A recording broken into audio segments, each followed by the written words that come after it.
Team Yankee is an excellent set of rules. It's a development of the Flames of War.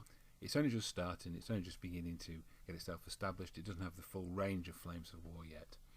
And I've always been interested in the Swedish army, so we've decided to do a Swedish army. And we have to define the Swedish army because Battlefront hasn't got one set up yet. They're not yet actually in the rules. Now, in defining a Swedish army, there are two challenges. First, we need their tactical organisation, which is quite easy because it's quite well known. Second, and more challengingly, we have to work out the stats for their unique military equipment. Sweden is a neutral nation. It has its own armaments industry during the 1980s, during the peak of the Cold War, and in order to keep itself neutral, it developed its own military as much as possible.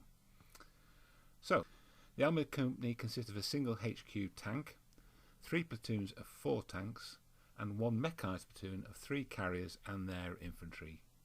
The mechanised companies consist of 2 HQ carriers, 3 mechanised platoons of 3 carriers and their infantry, same as the one on the armoured company, and an attached anti-tank platoon of 4 jeep-mounted recoilless rifles. Battalion support for both formations will be a single battery of 4 towed 105mm guns, a single battery of 6 120mm mortars, and a recon troop of either jeeps or carriers. Brigade support will include an anti-tank troop of 6 jeeps fitted with tow, a battery of 4 towed 155mm guns, plus an armoured AOP, anti-aircraft batteries of either 6 towed 40mm cannon, or 3 of the something called an LBV-201, which is mounted in the RBS-70 surface-to-air missile. It's basically very similar to the British blowpipe missile. As you may have noticed, there are no self-propelled guns. Artillery was a traditional weakness in the Swedish army.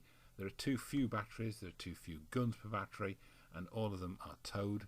They did have a self-propelled artillery piece, something called a Bander cannon, a very famous design, very curious device, very, very heavy, and yet deployed only to the specialist Norrland brigades in the far north. They don't seem to be very effective. So, in 1985, when Team Yankee is set, the Swedes had 2 main battle tanks and a single tank destroyer. The tank destroyer is something called an IKV-91. It's a very interesting and unique vehicle, but it was only ever issued to the infantry brigades, and that's probably one for the future, because Team Yankee very much concentrates on armour and mechanised formations. Half of the armoured brigades were equipped with something called a Stridsvagn 102, which is the Swedish name for what is basically the British Centurion tank. That's easy. Their stats can be cadged from Fate of a Nation, and they don't really change much from that. The other half were equipped with the Stridsvagn 103, better known as the S-Tank. S-Tanks are amazing things. There are loads of documentaries on them available online, and I recommend you have a good look at them. Essentially, though, they were a unique design of turretless tank, specifically tailored for the unique conditions in Sweden, and coming into service in the early to mid-1970s. There were 3 versions of the S-Tank. Originally, the plan was to fit a dozer blade to 1 vehicle in each platoon, but this A version was found to be underpowered, and production was halted to fit a larger engine. The opportunity was also taken to add dozer blades to all vehicles rather than just 1 per platoon. The resultant tank became the Stridsvagn 103B. All the original A versions were upgraded to this standard within a few months, so we can pretty much discount them. There is just basically Stridsvagn 103Bs. The C version was a mid-80s upgrade, so it's just about comes in at the time period of Team Yankee, so we'll come to that a bit later on. So, how to work out the stats? Well, armament is easy. The main gun is the famous British L7 105mm rifled gun, so we can use the stats for that. Penetration, basically 18. Firepower 2+, obviously.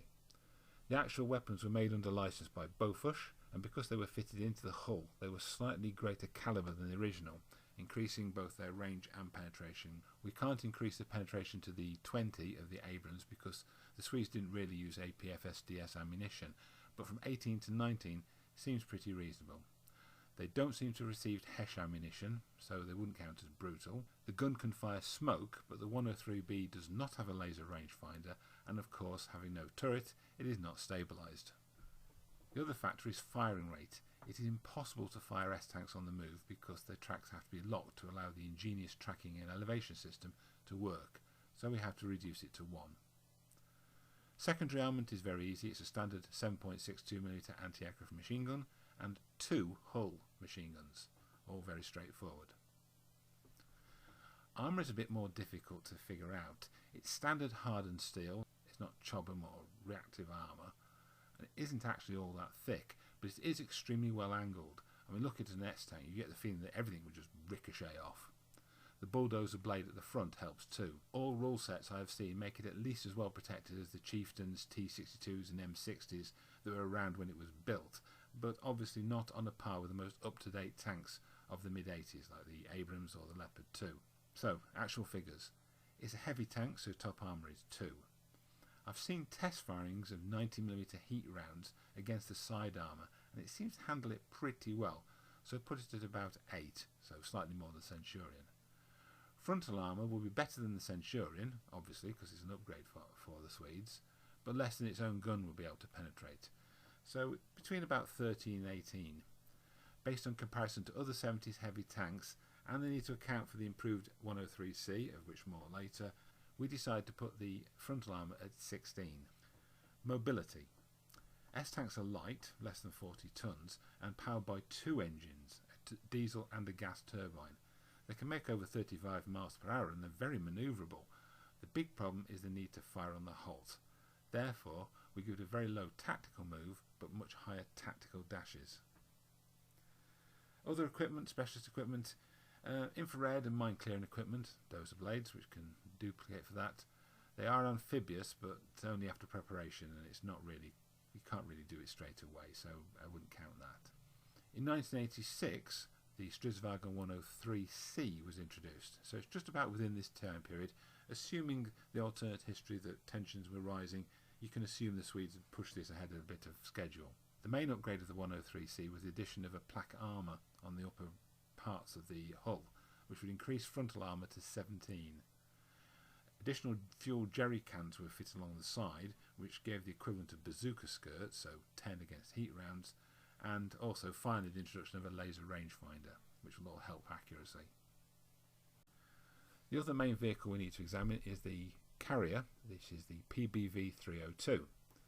The PBV-302 was a rebuilt PBV-301, which was in turn based on a pre-war Czech tank. It was designed and developed at about the same time as the American M113, and it shared most of its characteristics. But the PBV-302 is better armed. It has a 20mm cannon taken from an aircraft incidentally, and also a 7.62mm machine gun. Although its armour is thinner than that of the M113, it is steel, not aluminium, and it is much better angled. Like most Swedish vehicles, it is also amphibious. The interior of a PBV-302 is quite cramped, I know because I've been inside one, and it can hold 2 passenger groups. The Swedes use jeep-mounted recoilless rifles and jeep-mounted tow missiles, and the stats for those are all in oil war, so we'll go pretty much along with that. The strike fighter was the AJ-37 Viggen, which is actually the most advanced ground attack aircraft in the world until the advent of the Tornado. We've effectively given them the same stats as the Tornado. They're pretty much equivalent to them, apart from the armament. Viggens were armed with 30mm gun pods, same as the Aden guns fitted to the British Harrier, and an assortment of other ordnance. Rocket pods seem to have been the weapon of choice, as far as we can tell, but cluster bombs were also used, and later on, US supplied Maverick missiles. So in order to accommodate those 3 options, we made all 3 one-shot weapons. Now, stats. The Swedes are interesting because their military is essentially a cross between the divergent traditions and techniques of East and West. They are a Western nation, but they are not NATO. Almost all the armoured conscripts, they're trained for a year and then periodically called back for a few weeks refresher course every few years or so. As a standard, therefore, we're going to set the morale as 4 and their skill at 3+. So 2-hit and cross would also be 3+. Swedish military strategy was very defensive, but tactics were surprisingly not. After meeting and blunting an attacking force, preferably from ambush, Swedish forces were expected to aggressively counterattack. S-tanks were specifically trained to stay in ambush and then withdraw, so their shoot and scoot would be 2+, but follow me and counterattack at 4+. One extra feature is the redundancy of the S-tank. 2 engines, 3 driving positions, including 1 rear facing, and a dozer blade would make cross-checks very easy. Okay, well that just about wraps it up then. This is all unofficial. Battlefront may completely change any of the stats I show you here, if and when they ever get around to doing a Swedish army. But this is what we're using. Let us know in the comments below whether you think it's good, bad, you agree with it, disagree with it, find something that we've missed.